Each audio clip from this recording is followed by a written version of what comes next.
ગુજરાત રાજ્યમાં આગામી ફેબ્રુઆરી મહિનામાં સ્થાનિક સ્વરાજ્યની ચૂંટણી યોજાવાની છે। વર્ષ 2026ના ફેબ્રુઆરી મહિનામાં યોજાનાર સ્થાનિક સ્વરાજ્યની ચૂંટણીમાં અમદાવાદ મહાનગરપાલિકાની ચૂંટણીમાં અનામત બેઠકોની ફાળવણી કરવામાં આવી છે।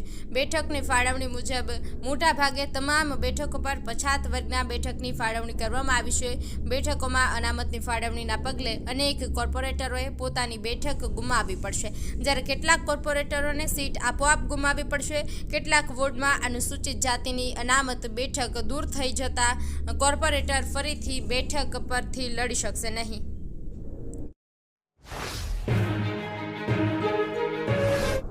ગાંધીનગરના સેક્ટર 21 સ્થિત સદસ્ય નિવાસમાં આવેલા ધારાસભ્યના એક ક્વાર્ટરમાંથી યુવક અને યુવતી ઝડપાતા ચકચાર મચી છે। આ ક્વાર્ટર વાસદાના ધારાસભ્ય અનંત પટેલનું હોવાનું જાણવા મળ્યું છે। ઘટનાની જાણ થતાં પોલીસે બંને સ્ટેશન લાવી પૂછપરછ કરી હતી, પરંતુ કોઈ શંકાસ્પદ ગતિવિધિ ન જણાતા નિવેદન લઈને તેમને જવા દેવાયા હતા। પ્રાપ્ત વિગતો અનુસાર ગઈકાલે મધરાતે ગાંધીનગર સેક્ટર 21 ખાતે આવેલા ધારાસભ્ય ક્વાર્ટરમાં એક કપલ રોકાયેલું હોવાની માહિતી સેક્ટર 21 પોલીસને મળી હતી। પોલીસ તાત્કાલિક ધારાસભ્ય અનંત પટેલના ફાળવેલા ક્વાર્ટર પર પહોંચી હતી।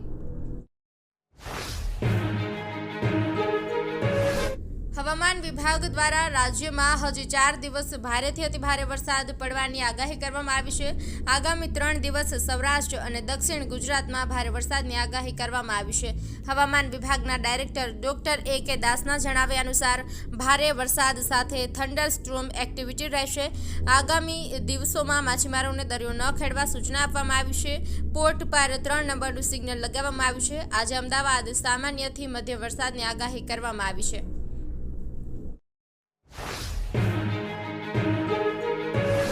આવતીકાલે લીંબડી વિધાનસભાના સુદામડા ગામમાં આમ આદમી પાર્ટી દ્વારા ખેડૂત મહાપંચાયતનું આયોજન કરવામાં આવ્યું છે। બોટાદના હળદળમાં મંજૂરી વગર થયેલી મહાપંચાયતમાં ખેડૂત અને પોલીસ વચ્ચે ભારે ઘર્ષણ થયું હતું। જો કે હવે આમ આદમી પાર્ટીને ખેડૂત મહાપંચાયત યોજવાની પ્રશાસન દ્વારા મંજૂરી આપવામાં આવી છે।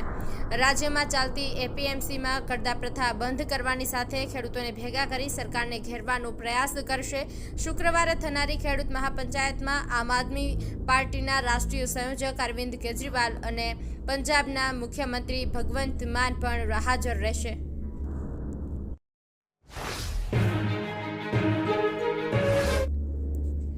અમદાવાદના વેજલપુરમાં રહેતા અને પેટ્રોલ પંપ પર નોકરી કરતા આધેડને રિયલ એસ્ટેટના એજન્ટે વેજલપુરમાં 1 BHK ફ્લેટ 20 લાખ રૂપિયામાં આપવાનું કહીને અલગ અલગ બહારના હેઠળ ફ્લેટના 6.10 લાખ રૂપિયા લીધા હતા, જે બાદ ફ્લેટ આપ્યો ન હતો।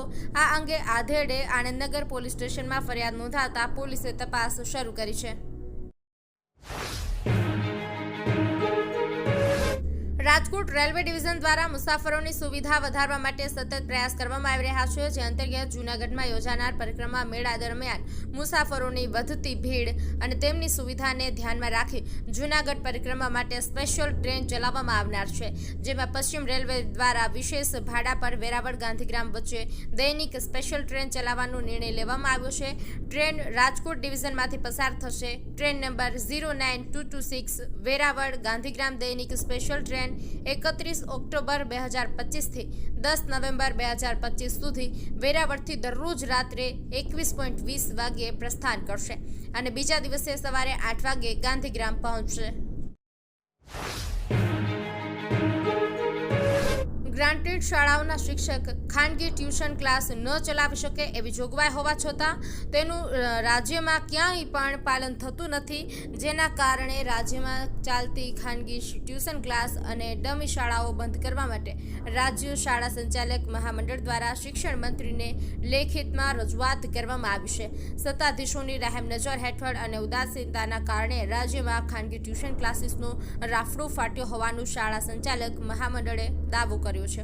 તેમજ 48 વર્ષોથી માત્ર પરિપત્રથી જ ઉચ્ચતર શિક્ષણ ચાલતું હોવાની ફરિયાદ શિક્ષણ મંત્રીને કરવામાં આવી છે।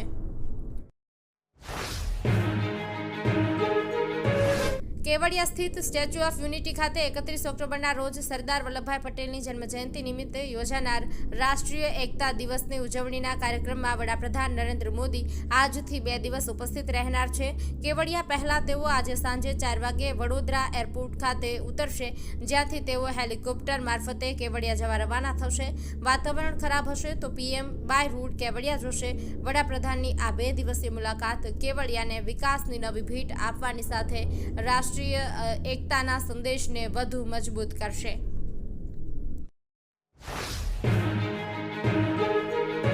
પોરબંદર જિલ્લામાં કમોસમી વરસાદ અને માવઠાને કારણે ખેડૂતોને ભારે નુકસાન થયું છે. આ નુકસાનનો સર્વે કરવા માટે જિલ્લા વિકાસ અધિકારીના અધ્યક્ષપદે 20 ટીમોની રચના કરવામાં આવી છે. આ ટીમો આગામી 7 દિવસમાં કલેક્ટરને રિપોર્ટ સુપરત કરશે. ભાજપના આગેવાનો, જેમાં પોરબંદર તાલુકા પંચાયતના પૂર્વ પ્રમુખ વિરમભાઈ કારાવદરા અને જિલ્લા પંચાયતની કાર્યકારીના ચેરમેન આવડાભાઈ ઓડેદરાનો સમાવેશ થાય છે.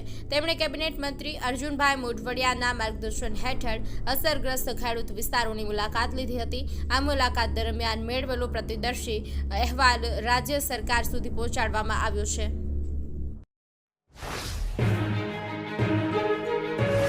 પાટણમાં પાણીની તંગીના આક્ષેપો સાથે શહેર કોંગ્રેસે સિદ્ધિ સરોવર ખાતે નગરપાલિકાનું બેસણું યોજી અનોખો વિરોધ નોંધાવ્યો છે. કોંગ્રેસે પાલિકાની બેદરકારીને જવાબદાર ઠેરવી હતી, જ્યારે શાસક પક્ષે આ આક્ષેપોને પાયાવિહોણા ગણાવી ટેકનિકલ ખામીને કારણભૂત ગણાવી હતી.